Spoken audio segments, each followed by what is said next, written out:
আমাকে বহুবার হুমকি দেওয়া হয়েছে, তোমাকে ব্ল্যাকলিস্ট করা হবে, সৌদি আরব যাওয়া বন্ধ করা হবে।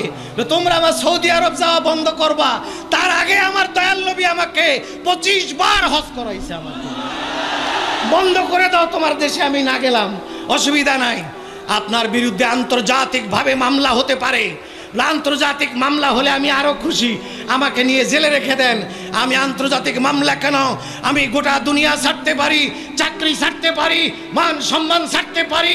যদি আমাকে জঙ্গলের কোনো গর্তে বসবাস করতে হয় সেটা আমি রাজি আছি, কিন্তু আমার রাসূলকে আমি বুক থেকে সরাতে পারবো না, আমার রাসূলকে আমি বলতে পারবো না। তোমরা যতই যা করো, আমি রাসূলকে বলতে পারবো না। আমি মনে করি পৃথিবীর শ্রেষ্ঠ আলেম, পৃথিবীর সবচাইতে বড় আলেম, পৃথিবীর 700 কোটি মানুষের শ্রেষ্ঠ জ্ঞানী ব্যক্তি, আলেম ব্যক্তি, তার ভিতরে যদি আমার নবীর প্রেম না থাকে, তার ভিতরে যদি নবীর আদব না থাকে, আমি তাকে আমার পায়ের জুতার সুতলা মনে করি, এর বেশি মনে করতে পারি না। রাস্তার মুচি, রাস্তার চামার, রাস্তার একটা সুইপার যদি তার কলিজায় নবীর প্রেম থাকে, নবীর আদব থাকে, আমি আমার মাথার তাজ তাকে আমি মনে করি। সুতরাং এর ঊর্ধ্বে আমি যেতে পারবো না। সৌদি আরবের দরকার নাই, মক্কার দরকার নাই, মদিনার দরকার নাই, মদিনাওয়ালা মক্কাওয়ালার দরকার আমার। তার কাছে আমি থাকতে চাই।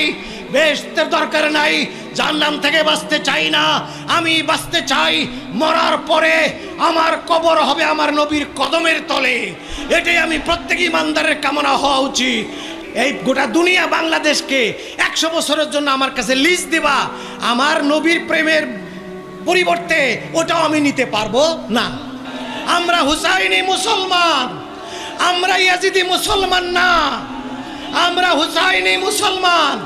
তোমরা মনে রেখো, এক হুসাইনকে শহীদ করে মনে করেছিলে দুনিয়া থেকে রসুল প্রেমিকদেরকে সরাতে পারলাম, তাদেরকে দুর্বল করতে পেরেছি, কিন্তু না, বলে দিচ্ছি পরিষ্কার ভাষায়, এক হুসাইনকে তোমরা শহীদ করেছো।